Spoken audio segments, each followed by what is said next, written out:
Hello everyone, this is Dr. Abdal. Welcome to my YouTube channel learn with doctor Abdal. आज का topic start करने से पहले मैं एक क्वेश्चन आपके साथ डिस्कस करना चाहूँगा which is also written on your screen. So have you ever wondered why some things in life are certain? So the question is like the sun rising in the east. So अगर आप देखोगे तो आपको ये already पता है कि सन हमेशा ईस्ट में ही राइज होता है और वेस्ट में ही सेट्स होता है। तो हमें यहाँ पे सर्टेनिटी पता है किसी भी चीज़ की कि कोई भी चीज़ जो हो रही है वो सर्टेन है यहाँ पे। लेकिन अगर हम इस तरह से देखें, have you ever wondered why some things in life are uncertain? Means कुछ चीज़ें जो होती हैं वो अनसर्टेन होती हैं लाइफ में, हमें नहीं पता होता कि आगे क्या होने वाला है। For example like whether it will rain tomorrow. So हमें नहीं पता कि कल रेन होगी कि नहीं होगी, कितने परसेंट चांसेस हैं। 100% कोई भी नहीं बता पाता है कि 100% रेन कल होगी ही होगी, बहुत रेयर ऐसे होता है। तो यहाँ पे अनसर्टेनिटी है, हमें नहीं पता कि आगे क्या हो सकता है। तो इस तरह के अनसर्टेनिटी को डील करने के लिए हम जो डिस्कस करते हैं, ये इस तरह की चीज़ें वो हम एक टॉपिक में डिस्कस करते हैं, एक सब्जेक्ट में डिस्कस करते हैं, and the name of that subject is probability. So probability is, अगर आप उसे एक वर्ड में डिफाइन करना चाहो तो, या एक सेंटेंस में डिफाइन करना चाहो, it is study of uncertainty. मतलब हम अनसर्टेन चीज़ों की स्टडी कर रहे हैं को कितने चांसेस हैं होने के और कितने चांसेस हैं ना होने के। तो प्रोबेबिलिटी आपको पता ही है 0 से 1 के बीच लाई करती है, आगे हम डिस्कस भी करेंगे। और या तो चीज़ नहीं होगी, 0 का मतलब, 1 का मतलब 101% होगी, मतलब 100% होगी ही होगी। और अगर 0 से 1 के बीच में लाई करिए तो कुछ चांसेस हैं कि होगी, कुछ चांसेस हैं कि नहीं होगी। 50-50%। अगर 0.5 है तो 50-50% चांसेस है कि हो सकती नहीं हो सकती। हमारे कुछ भी कंक्लूजन परफेक्टली नहीं है, लेकिन अगर थोड़ा थोड़ा 1 की तरफ टेंड कर रहा है, लाइक 0.7 मतलब 70%, 0.7 का मतलब 70% चांसेस है कि रेन हो सकती है। अगर 0.9 आ रहा है तो मतलब 90% चांसेस है कि अगर रेन होगी होगी। तो आप सावधानी ही बरतोगे कि अगले दिन आप अपने बैग में अम्ब्रेला ज़रूर रखोगे, या फिर थोड़ा टाइम मैनेज करके चलोगे, एक्स्ट्रा टाइम लेकर चलोगे हर चीज़ के लिए, क्योंकि आपको पता होता है रेनी सीजन में जो है टाइम बहुत ख़राब होता है रास्ते में। तो अगर जितनी प्रोबेबिलिटी 1 की तरफ जा रही है, हमारे पास चांसेस हैं कि वो चीज़ होगी होगी। तो आगे हम और चीज़ें डिस्कस करते हैं। कुछ बेसिक्स चीज़ें होती हैं जो प्रोबेबिलिटी में जानना बहुत ज़्यादा ज़रूरी है। अगर आपको चीज़ें छोटे छोटे टर्म्स अगर नहीं पता है तो आप आगे क्वेश्चन समझने में बहुत दिक्कत करोगे, जैसे सैम्पल स्पेस या इवेंट्स या mutually exclusive event, independent event. तो ये सब चीज़ें आपको पता होनी चाहिए अगर आप प्रोबेबिलिटी पढ़ रहे हो तो, ताकि आपको आगे की जो कॉन्सेप्ट हैं या आगे की जो क्वेश्चंस हैं वो इजीली समझ आ सके। तो फर्स्ट प्रोबेबिलिटी में जो कॉन्सेप्ट है वो है एक्सपेरिमेंट का। तो प्रोबेबिलिटी जो स्टार्ट होती है वो स्टार्ट होती है एक्सपेरिमेंट से। मतलब जब भी हम कोई एक्सपेरिमेंट कर रहे हैं उसके बाद कुछ उसकी आउटकम्स आ रही हैं, वहीं से हम फिर प्रोबेबिलिटी को स्टार्ट करते हैं। तो एक्सपेरिमेंट एक्चुअल में है क्या? तो उसकी डेफिनेशन देखो, an experiment in probability is any action और process that can be repeated and has well defined possible outcomes. मतलब कि ये एक्सपेरिमेंट एक तरह का प्रोसेस है जिसको आप अगर जितनी बार भी रिपीट कर लो तो उसके पास वेल डिफाइंड पॉसिबल आउटकम्स होंगी। जैसे कि अगर आप कोई कॉइन को टॉस करते हो तो कॉइन को टॉस करने पे आपको वेल डिफाइंड आउटकम्स पता है, तो हेड आएगा या टेल आएगा, ये वेल डिफाइंड आउटकम्स है। अब आप ऐसा मत कहना कि सर जो है वो आपका सिक्का जो है वो खड़ा भी हो सकता है, वो बहुत रेयर ऐसी कंडीशन है जहाँ पे हो जाएगा। और अगर आपका फ्लैट सरफेस है, फ्लैट फ्लोर है, तो वहाँ कभी भी नहीं होगा ऐसा।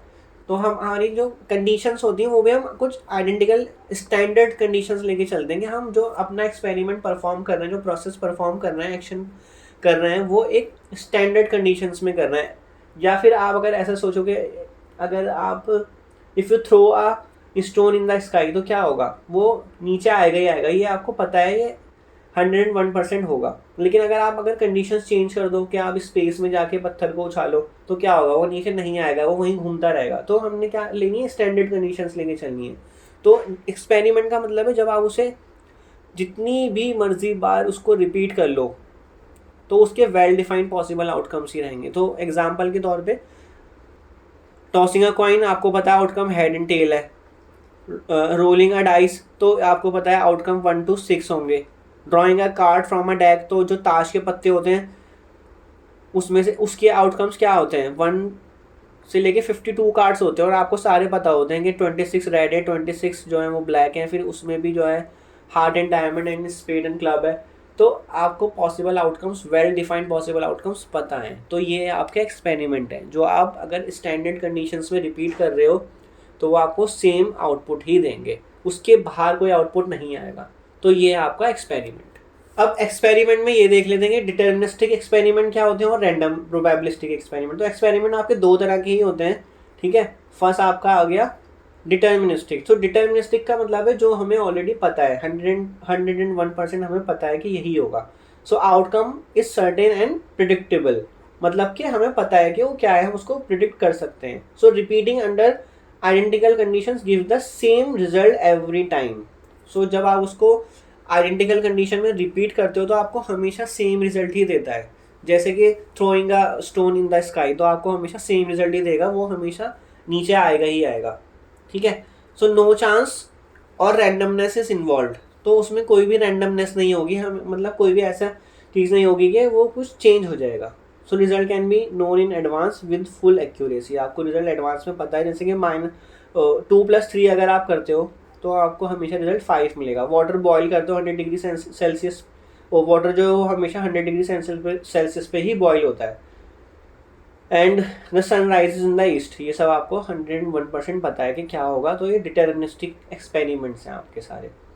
सो जो दूसरे तरह के एक्सपेरिमेंट्स होते हैं उनको हम बोलते हैं या तो रैंडम एक्सपेरिमेंट या फिर प्रोबेबिलिस्टिक एक्सपेरिमेंट।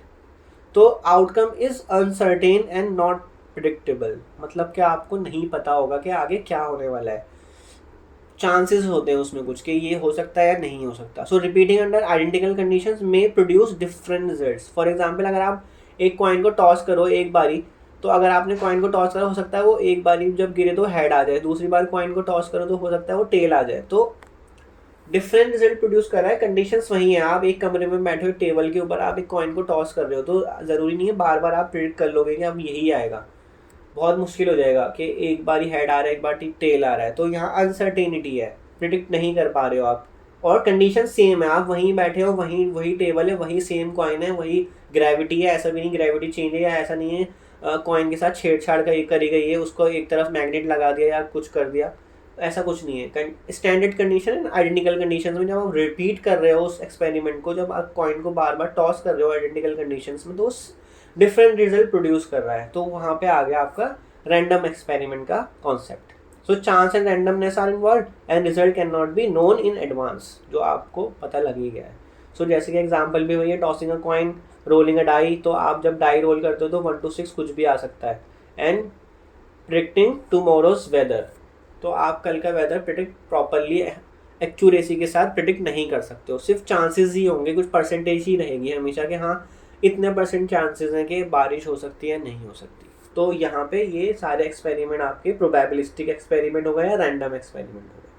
सो नेक्स्ट देखते हैं। नेक्स्ट है आपके पास, जैसे आपके पास एक्सपेरिमेंट आप कर लोगे, कोई भी एक्सपेरिमेंट आप करते हो, कोई एक्शन करते हो, तो आपके पास जो नेक्स्ट चीज़ बिल्ड होगी वो होगी सैम्पल स्पेस।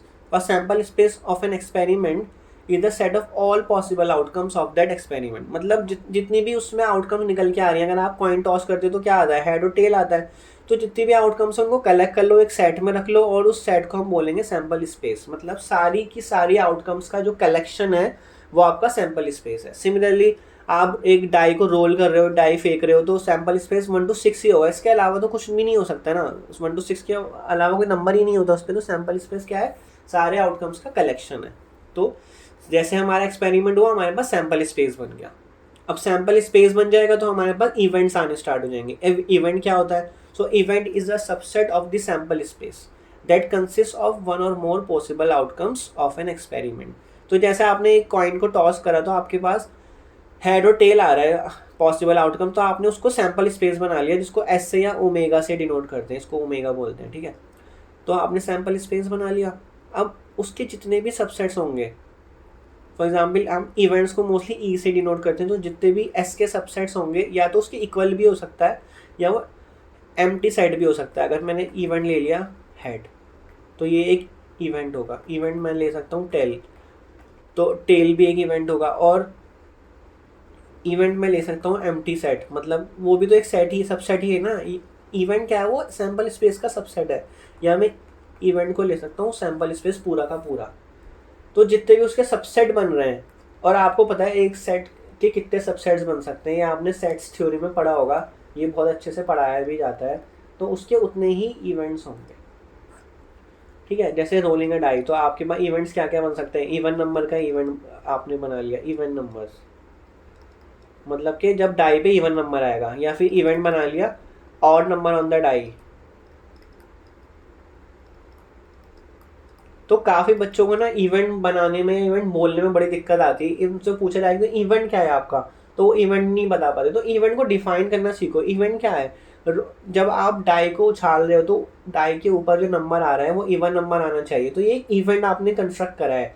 इवेंट क्या है, even number on the die, तो ये आपका इवेंट बन गया। तो odd number on the die, या फिर आ नंबर लेस देन 4, तो ये भी एक इवेंट है। तो इवेंट को डिफाइन करना सीखो, इवेंट को स्टेटमेंट में कन्वर्ट करना सीखो। ऐसे नहीं कि कुछ भी उठा के आप प्रोबेबिलिटी निकालना शुरू करो ना। आपको सैम्पल स्पेस, सबसे पहले ना आपको एक्सपेरिमेंट पता है, ना आपको सैम्पल स्पेस पता है, ना आपको इवेंट पता है जिसकी आप प्रोबेबिलिटी निकाल रहे हो। तो इवेंट को हमेशा एक स्टेटमेंट में कन्वर्ट करना सीखोगे, स्टेटमेंट में वो कन्वर्ट हो पा रहा है तो जितना आप उसको स्टेटमेंट में लिख रहे हो ना, जितना आप डिफाइन कर पा रहे हो, आप सैम्पल स्पेस बना पा रहे हो, इवेंट्स बना पा रहे हो, आप एक्सपेरिमेंट बता पा रहे हो कि एक्सपेरिमेंट आपका क्या है, जितना आप उसको लैंग्वेज में कन्वर्ट कर रहे हो, मैथमेटिकल लैंग्वेज में, उतना ईजिली आप चीज़ों को कर लोगे, प्रोबेबिलिटी निकाल लोगे, ठीक है। तो इवेंट आपका कुछ भी हो सकता है, इवन नंबर का सेट हो गया, ऑड नंबर का सेट हो गया, नंबर लेस देन 4 हो गया, प्राइम नंबर हो गया, कंपोजिट नंबर्स हो गया। तो ये सारे आपके इवेंट हैं। तो सबसेट होना चाहिए बस सैम्पल स्पेस का इवेंट। तो ये आपका कॉन्सेप्ट हो गया इवेंट का। अब नेक्स्ट देखते हैं।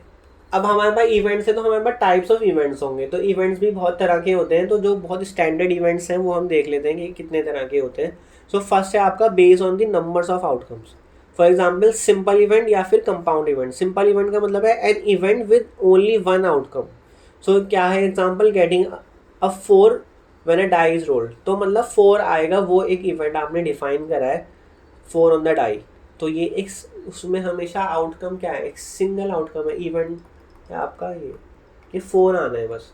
तो ये आपका एक सिंपल इवेंट हो गया। अब compound event, getting an even number. तो इवेंट आपने क्या डिफाइन करा है, गेटिंग एन इवन नंबर। तो इसमें कितने आउटकम्स आ रहे हैं, 2 4 6। तो एक से ज़्यादा आ रहा है तो ये क्या हो जाएगा, आपका कंपाउंड इवेंट हो जाएगा। Getting a prime number. तो प्राइम नंबर कौन कौन से होते हैं, 1 to 6 के बीच में। 1 to 6 के बीच में प्राइम नंबर बताओ, ये होते 2 3 देन 5। तो ये आपका एक कंपाउंड इवेंट हो गया। ये बहुत सिंपल है। Next, based on relationship between events. तो क्या है इसमें, सो म्यूचुअली एक्सक्लूसिव इवेंट्स हैं या फिर नॉन म्यूचुअली एक्सक्लूसिव इवेंट्स। तो इसको याद रखने का एक तरीका भाई ये है कि ऐसे दो इवेंट्स आपके पास इवेंट है, इवेंट 1 एंड इवेंट 2, अगर ये एक साथ अकर नहीं हो रहे, एक ही टाइम पे अकर नहीं हो पा रहे हैं, तो ये म्यूचुअली एक्सक्लूसिव इवेंट्स हैं। तो मतलब एक साथ ये कभी भी नहीं हो सकते। तो लाइक गेटिंग हेड और tail in a single coin toss. मतलब आपने इवेंट डिफाइन करा कि आपका जो आएगा कॉइन के ऊपर वो हेड आएगा, या फिर आपने एक सेकंड इवेंट डिफाइन करा कि आपके कॉइन के ऊपर टेल आएगा। तो ये दोनों कभी भी एक साथ नहीं हो सकते। तो ये म्यूचुअली एक्सक्लूसिव इवेंट है। कौन से, E1 और E2। E1 और E2 जो है वो म्यूचुअली एक्सक्लूसिव इवेंट्स हैं। या फिर कोई और सा, getting an even number and getting an odd number on the die. So अगर मैंने E1 डिफाइन करा, getting an even number, and E2 मैंने इवेंट डिफाइन करा, गेटिंग एन ऑड नंबर। तो क्या ये एक साथ हो सकता है, इवन नंबर आपके 2 4 6 होते हैं और ऑड नंबर आपके 1 3 5 होते हैं। तो जब मैं डाई को रोल करूँगा तो डाई के ऊपर कभी भी इनमें से कॉमन कुछ नहीं आएगा। मतलब ऐसा नहीं कि 1 और 2 साथ आ रहा है, तो ये कभी भी एक साथ नहीं अकर कर सकते। तो ये एक साथ कभी भी इवेंट एग्जिस्ट नहीं करेंगे नेचर में। ये जब भी आप कोई भी एक्सपेरिमेंट आप करोगे तो वो या तो 2 या तो इवन नंबर आएगा या फिर ऑड नंबर आएगा। तो ये म्यूचुअली एक्सक्लूसिव इवेंट होगा, जो दोनों इवेंट कभी भी एक साथ नहीं हो सकते या फिर उनमें कोई चीज़ कॉमन नहीं है। तो जो अगर आप probability of E1 intersection E2 निकालते हो, उसकी प्रोबेबिलिटी हमेशा 0 आती है। मतलब आपके पास कोई 2 इवेंट है A एंड B, और अगर वो म्यूचुअली एक्सक्लूसिव इवेंट्स हैं, 2 इवेंट है A एंड B, तो probability of A intersection B हमेशा 0 ही आएगा। और नेक्स्ट है नॉन म्यूचुअली एक्सक्लूसिव। तो ऑब्वियसली जो म्यूचुअली एक्सक्लूसिव नहीं है वो नॉन म्यूचुअली एक्सक्लूसिव है। तो कैन अकर टुगेदर, मतलब ये इवेंट हम साथ में अकर कर सकते हैं। तो drawing a card that is king and heart, so king of heart satisfies both. मतलब एक इवेंट आपने क्या डिफाइन करा, किंग आना, ये एक इवेंट आपने डिफाइन कर दिया कि किंग आना एक इवेंट है। नेक्स्ट इवेंट क्या डिफाइन कर दिया आपने, हार्ट। मतलब जो आपके डेक ऑफ कार्ड्स होते हैं, ताश के पत्ते होते हैं, वो बोल रहे हैं कि एक हार्ट आना एक इवेंट है और एक किंग आना भी एक इवेंट है। अब किंग जो है वो तीन चारों कैटेगरीज में होते हैं, हार्ट में भी होगा, डायमंड में भी होगा, क्लब में भी होगा, स्पेड में भी होगा, है ना, 4 कैटेगरीज होती हैं आपकी। तो किंग जो है वो हार्ट के साथ कंबाइन कर दोगे तो वो इंटरसेक्शन में आ गया ना, मतलब E1 इंटरसेक्शन E2 में क्या आ सकता है, इसमें आ जाएगा किंग ऑफ हार्ट। तो इसमें दोनों चीज़ें आ गई, इसमें हार्ट का भी पत्ता आ गया और इसमें किंग का भी आ गया, दोनों चीज़ें एक साथ आकर कर रही हैं। मतलब एक पत्ता आपने उठाया जो किंग का है और वो हार्ट, वो जो रेड कलर का होता है वो हार्ट का भी है। तो इसमें क्या हो गया आपका, इंटरसेक्शन में एक चीज़ भी अगर कॉमन आ गई तो वो इवेंट म्यूचुअली एक्सक्लूसिव नहीं होंगे। तो जो म्यूचुअली एक्सक्लूसिव नहीं होते उसमें प्रोबेबिलिटी ऑफ 2 इवेंट, मतलब अगर ए और बी 2 इवेंट्स हैं तो उसकी प्रोबेबिलिटी हमेशा नॉन ज़ीरो रहेगी, ठीक है। और जो इसमें था अगर कोई 2 इवेंट है ए और बी तो उनकी प्रोबेबिलिटी हमेशा 0 ही रहेगी। Next, based on occurrence, so certain event या फिर इम्पॉसिबल इवेंट। सर्टेन को आप बोल सकते हो जो श्योर इवेंट होता है। तो श्योर इवेंट मतलब जो होगा ही होगा। तो कैसे, event that will definitely occur, getting a number from 1 to 6 when a die is rolled. तो एक नंबर जो 1 to 6 के बीच में आएगा तो ये तो हमेशा पॉसिबल है, हमेशा होगा ही होगा। या मैं बोल दूँ getting a number less than 7, getting a number less than 7। तो अगर मैं डाई रोल करता हूँ क्या मेरे पास हमेशा एक नंबर आएगा नहीं, लेस देन 7 आएगा, हमेशा लेस देन 7 ही होते हैं सारे नंबर। तो ये श्योर इवेंट है, ये हमेशा होगा ही होगा। तो श्योर इवेंट को ऐसे बोलते हैं। और impossible event, event that can not occur, for getting a 7 on the standard die. तो स्टैंडर्ड डाई जो है 1 to 6 ही नंबर होते हैं, तो उसमें 7 कभी आएगा ही नहीं। तो ये एक इम्पॉसिबल इवेंट हो गया। मतलब आपने इवेंट कैसे डिफाइन करा, आपने इवेंट डिफाइन करा getting a number 7 on the standard die. तो उसकी प्रोबेबिलिटी क्या होगी, उसकी इवेंट की प्रोबेबिलिटी हमेशा 0 ही होगी। और इस वाले इवेंट की प्रोबेबिलिटी हमेशा क्या होगी, जो आपका श्योर इवेंट है उसकी प्रोबेबिलिटी हमेशा 1 होगी। आप उसमें हमेशा जीतोगे ही जीतोगे। अगर आप ये बोल दो कि a number, I will always get a number less than 7, a number on the die is less than 7, तो आप हमेशा उसमें जीतोगे जीतोगे। तो आपकी प्रोबेबिलिटी जीतने की 1 हो गई होगी। तो श्योर इवेंट की प्रोबेबिलिटी 1 है और इम्पॉसिबल इवेंट की प्रोबेबिलिटी हमेशा 0 है। Then next, based on dependence. So इसमें आ गया इंडिपेंडेंट इवेंट और डिपेंडेंट इवेंट्स। सो आपको वर्ड से भी क्लियर हो जाना चाहिए। इंडिपेंडेंट मतलब 2 इवेंट जो आपस में इंडिपेंडेंट हो, एक दूसरे को इफेक्ट ना कर रहे हो। So 1 event does not affect the other.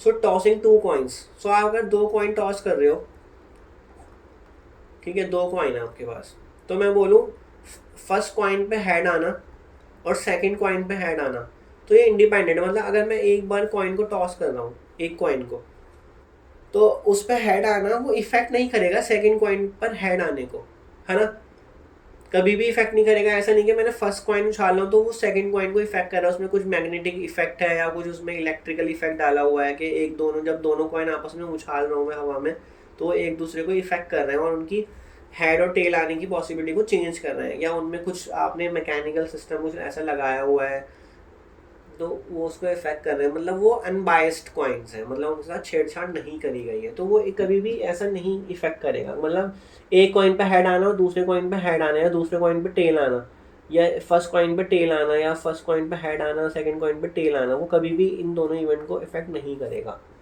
तो प्रोबेबिलिटी जब 2 इवेंट आप लेते हो जो इंडिपेंडेंट है, मतलब ए और बी 2 इवेंट है आपके पास और दोनों इंडिपेंडेंट है, तो उनकी प्रोबेबिलिटी हमेशा ऐसे भी लिख सकते हो, probability A into probability of B. Probability intersection भी हमेशा इस तरह से लिखी जा सकती है।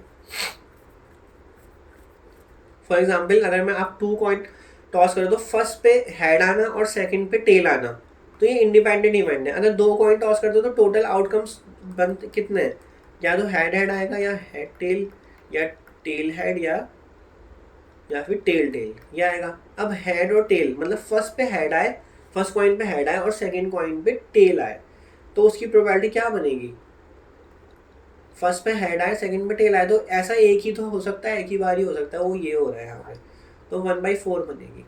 और अगर आपने बोला फर्स्ट पर हेड आए एंड सेकंड पर क्या आए, टेल आए, तो ये 2 इवेंट है एक्चुअल में, ये एक इवेंट है ए और ये एक इवेंट है बी, तो इसकी मैं प्रोबेबिलिटी को ब्रेक कर रहा हूँ। और एंड का मतलब है इंटरसेक्शन, ठीक है, इंटरसेक्शन को इस तरह से डिनोट करते हैं, तो इसको मैं ब्रेक करके लिख रहा हूँ प्रोबेबिलिटी इंटरसेक्शन बी। तो प्रोबेबिलिटी ए क्या है, हेड आना, एक कॉइन पे हेड आने की प्रोबेबिलिटी क्या होती है 1/2, और एक कॉइन पे टेल आने की प्रोबेबिलिटी क्या होती है 1/2, तो जो बी है बी की 1/2, तो 1/4 आ रही है। और वहाँ पे भी आपने जब देखा तो 1/4 आ रही थी, तो इंटरसेक्शन बी निकाला तब भी 1/4 आ रही है, और दोनों की मल्टीप्लाई करके निकालें तब भी 1/4 आ रही है। तो ये आपके हो गए इंडिपेंडेंट इवेंट्स, इसमें कोई भी इफेक्ट नहीं कर रहा है एक दूसरे को। आई होप आपको ये समझ आया होगा। अगर आपने इसमें आप इस तरह से भी देख सकते हो, इसमें ट्रायल भी मैटर करता है कि आप कितने ट्रायल्स कर रहे हो। आपने यहाँ पे एक तरह से 2 ट्रायल कर रहे हो, आप चाहो तो एक ही कॉइन को 2 बार भी टॉस कर सकते हो, तो तब भी वो 2 के इसी के इक्विवेलेंट होगा कि मतलब फर्स्ट कॉइन पे हेड आ गया और सेकंड वाले जब मैंने उसको टॉस करा तो उस पर टेल आ गया, तो दोनों एक साथ उछाल लो, 2 सिक्के ले लो या फिर एक सिक्के से ही कर लो, तो ट्रायल पे बेस्ड हो गया वो। मतलब आप फर्स्ट ट्रायल पे जो कर रहे हो और जो आप सेकंड ट्रायल पे कर रहे हो वो दोनों इंडिपेंडेंट रहेंगे। मतलब आप फर्स्ट बार ही कॉइन टॉस कर रहे हो तो उस पर क्या चीज़ आ रही है वो इंडिपेंडेंट है जो आप सेकंड टाइम कॉइन को टॉस कर रहे हो उससे, तो कभी भी इफेक्ट नहीं करेगी। या फिर आपके पास ताश के पत्ते हैं 52, आपने उनको एक बॉक्स में डाल दिया, 52 कार्ड्स हैं उसमें। अगर मैं बोलूँ कि फर्स्ट पे किंग आए और सेकंड पे क्वीन आए, 2 पत्ते निकालने, लेकिन आप क्या करोगे, फर्स्ट पे किंग आने की प्रोबेबिलिटी क्या होगी, कितने किंग होते हैं 4/52 होगी प्रोबेबिलिटी, मतलब 4 किंग होते हैं। अब मैं वापस से किंग को डाल दूंगा, मतलब विद रिप्लेसमेंट है ये, मतलब कि मैंने जो कार्ड निकाला उसको वापस से वहीं के वहीं रिप्लेस कर दिया, मतलब वहीं डाल दिया उस बॉक्स में। अब मैं सेकंड पे क्वीन निकालना चाहता हूँ, तो क्वीन आने की प्रोबेबिलिटी क्या रहेगी, क्वीन 4 होती है तो 4/52, ठीक है। या मैं बोलूँ हार्ट निकालना है, तो हार्ट कितने होते हैं उसमें, हार्ट 12 होते हैं, सॉरी 13 होते हैं, तो 13/52। अब इसमें दोनों की ये फर्स्ट वाला इवेंट सेकंड की प्रोबेबिलिटी को इफेक्ट नहीं कर रहा है, क्योंकि कार्ड भी, नंबर ऑफ कार्ड भी सेम है, 52 ही रहेंगे।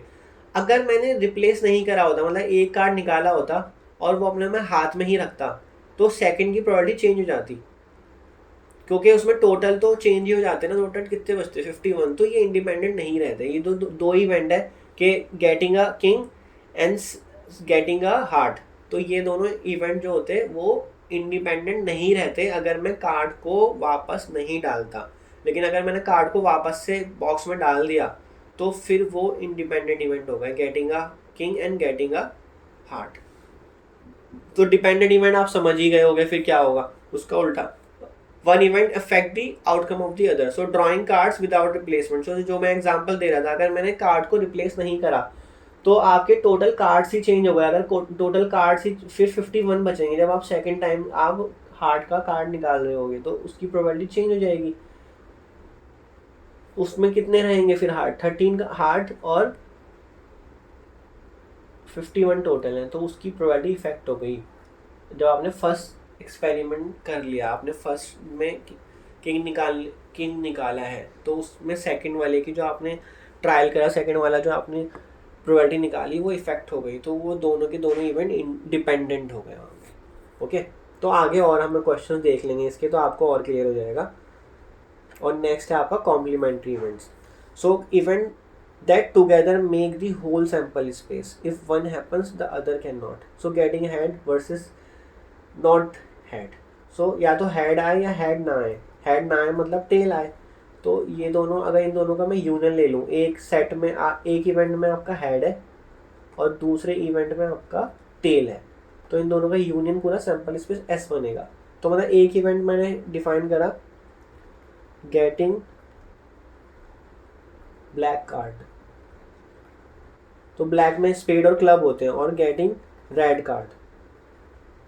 सो उसमें कितने होते हैं, हार्ट एंड डायमंड। तो 26 अब इन दोनों का मैं यूनियन कर दूं, E1 यूनियन E2, तो वो आपको पूरा सैंपल स्पेस दे देगा। तो ये कॉम्प्लीमेंट्री इवेंट्स होते हैं, मतलब दो इवेंट जिनका यूनियन पूरा सैंपल स्पेस बन जाए, तो ऐसे इवेंट्स को हम बोलते हैं complementary events. So I hope ये इवेंट्स का कॉन्सेप्ट आपको क्लियर हो गया होगा। आगे हम और क्वेश्चंस भी देखेंगे तो आपको और भी क्लियर हो जाएगा। सो अब इन कॉन्सेप्ट को समझने के लिए, स्पेशली जो म्यूचुअली एक्सक्लूसिव और नॉन म्यूचुअली एक्सक्लूसिव होते हैं, इसमें बहुत डाउट रहता है स्टूडेंट को, और इंडिपेंडेंट डिपेंडेंट इवेंट्स में बहुत डाउट होता है। तो इस पर कुछ क्वेश्चन देख लेते हैं। So when rolling a fair die, let event A is 2 and event B is 5. So are A and B mutually exclusive और नॉन म्यूचुअली एक्सक्लूसिव?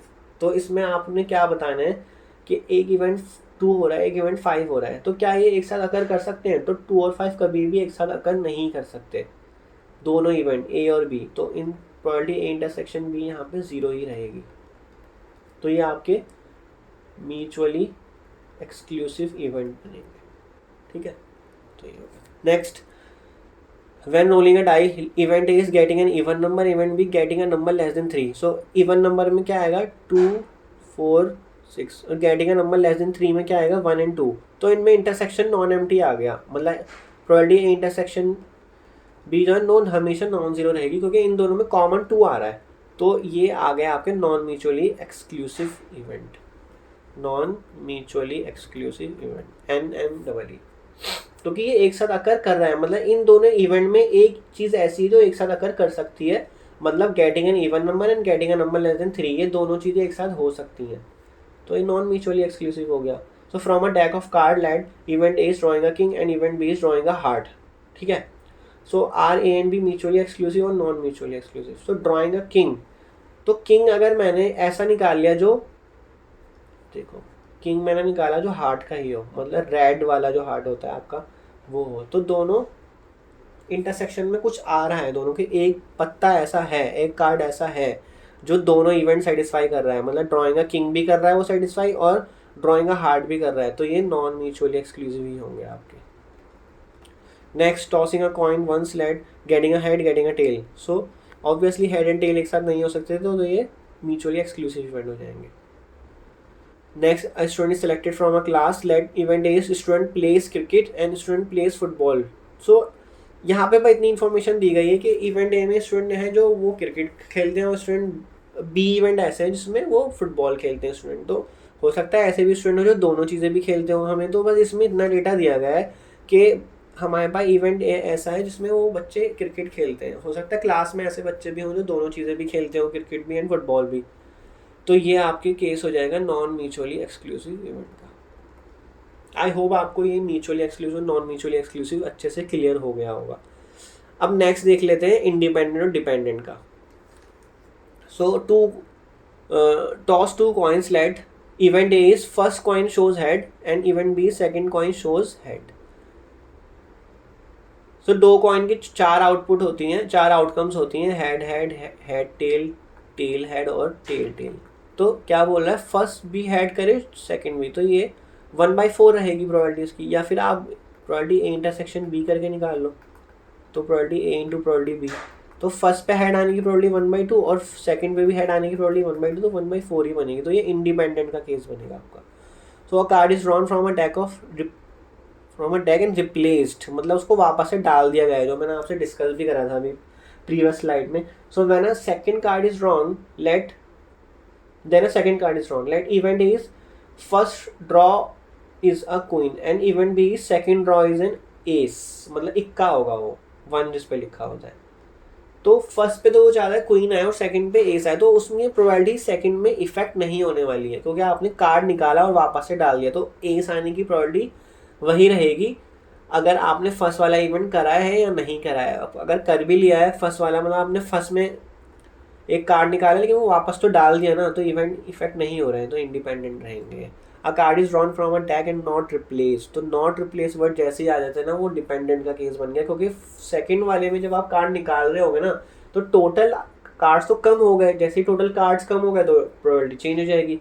तो event A is first card is red and event B is second card is red again, तो obviously कितने red होते हैं 26, तो first में तो 26/52 रहेगी। लेकिन जब आप सेकंड निकालने जाओगे तो अब आपने रिप्लेस नहीं करा, वो अपने हाथ में ही रखा कार्ड, तो सेकंड में 25 रेड बचे बस, और टोटल कितने बचे 51। तो वो इफेक्ट कर गई, प्रोबेबिलिटी इफेक्ट कर गई ना। तो ये आपका डिपेंडेंट का केस है। So rolling a die and tossing a coin, तो गेटिंग रोलिंग इवेंट ए क्या है, रोलिंग अ 6, मतलब डाई पे 6 आ जाए, और बी है गेटिंग अ हेड। तो आप डाई पे क्या कर रहे हो और कॉइन पे क्या कर रहे हो, ये दोनों एक दूसरे को इफेक्ट नहीं करेंगे। दोनों, एक डाई पे क्या नंबर आ रहा है और एक कॉइन पे क्या आ रहा है आउटपुट, वो एक दूसरे को इफेक्ट नहीं करने वाले। तो सीधा सीधा इंडिपेंडेंट का केस है ये भी। So a bag has 3 red 2 blue balls, 1 ball is picked without replacement. तो जैसे ये वर्ड आ जाए ना तो आपको समझ जाना चाहिए वो डिपेंडेंट का ही केस बनेगा, तो क्वेश्चन पढ़ने की भी जरूरत नहीं है, तो ये डिपेंडेंट इवेंट होंगे। तो आई होप आपको इंडिपेंडेंट डिपेंडेंट भी समझ आ गया होगा अच्छे से। सो नेक्स्ट एक लास्ट कॉन्सेप्ट देख लेते हैं, इक्वली लाइकली आउटकम्स। ये वर्ड भी, ये कॉन्सेप्ट भी आपको दिखाई देगा, टर्म जो होती है कि कभी कभी क्वेश्चंस में थ्योरी में, तो क्या होती है ये। सो एक बार डेफिनेशन देख लेते हैं। Equally likely outcomes are the outcomes of an experiment that have the same probability of occurring with no outcome being favoured over another. मतलब अगर एक डाई आप उछालते हो तो उसमें 1 to 6 होते हैं, ठीक है। अब ऐसा नहीं होता कि उसमें 1 ज़्यादा आएगा या 6 ज़्यादा आएगा, क्योंकि लेकिन चाहते तो लोग यही है कि 6 ज़्यादा आए, लेकिन वो फेवर्ड नंबर नहीं है कि उस डाई को ऐसे बनाया गया कि 6 ज़्यादा ही आएगा, तो ऐसा कभी नहीं होता। तो इसमें यही वर्ड लिखा गया है, equally likely outcomes are the outcomes of an experiment that have the same probability of occurring. तो 1 की प्रोबेबिलिटी क्या है, 1 आने की प्रोबेबिलिटी 1/6 है, 2 आने की प्रोबेबिलिटी भी 1/6 है, और हर नंबर क्या आने की, 6 की नंबर की भी आने की प्रोबेबिलिटी 1/6 है, with no outcome being favoured over another. मतलब ऐसा नहीं है कि 6 आने की प्रोबेबिलिटी ज़्यादा है। So in other words each outcome has an equal chance of happening. मतलब हर किसी आउटकम की, अगर आपका सैम्पल स्पेस में जितने भी आउटकम्स आ रहे हैं उसमें सबकी प्रोबेबिलिटी सेम रहेगी, ठीक। मतलब आप एक ऐसा डाई बना लो जिसके कितने फेसेस हैं, जिसके 8 फेसेस हैं, ठीक है। ऐसा कोई डाई बना लो खुद से, अब उसमें 1 2 8 फेसेस हैं, तो हर किसी की प्रोबेबिलिटी आने की ना 1/8 1/8 1/8 ही रहेगी। तो ये आपका इक्वली लाइकली आउटकम्स हो गया। मतलब हर एक आउटकम का आना इक्वली लाइकली है, ऐसा नहीं है कि कुछ फेवर्ड हो रहा है, उसमें किसी आउटकम को ज़्यादा फेवर किया जा रहा है कि वो ज़्यादा आएगा, ठीक है। जैसे कि इसमें ये लिखा है tossing a coin, rolling a die, drawing a card from a well shuffled deck of card. So उसमें अगर आप, हर एक कार्ड का ना एक नाम होता है। सबसे पहले तो कलर दिया जाता है, कलर, और उसके बाद उसके ऊपर लिखा होता है किंग क्वीन या फिर जैक या फिर नंबर या फिर एस।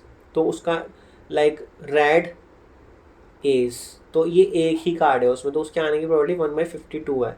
या फिर ब्लैक एस या फिर ब्लैक किंग, तो ये नाम हो गया उसका, एक ये यूनिक होते हैं हर किसी के नाम, तो इसके आने की प्रोबेबिलिटी 1/52 है। इस तरह जितने भी कार्ड्स हैं आपके, लाइक 3 ऑफ हार्ट, ये भी एक ही तो कार्ड होता है ऐसा, इसके अलावा और कोई कार्ड होता ही नहीं है इसमें।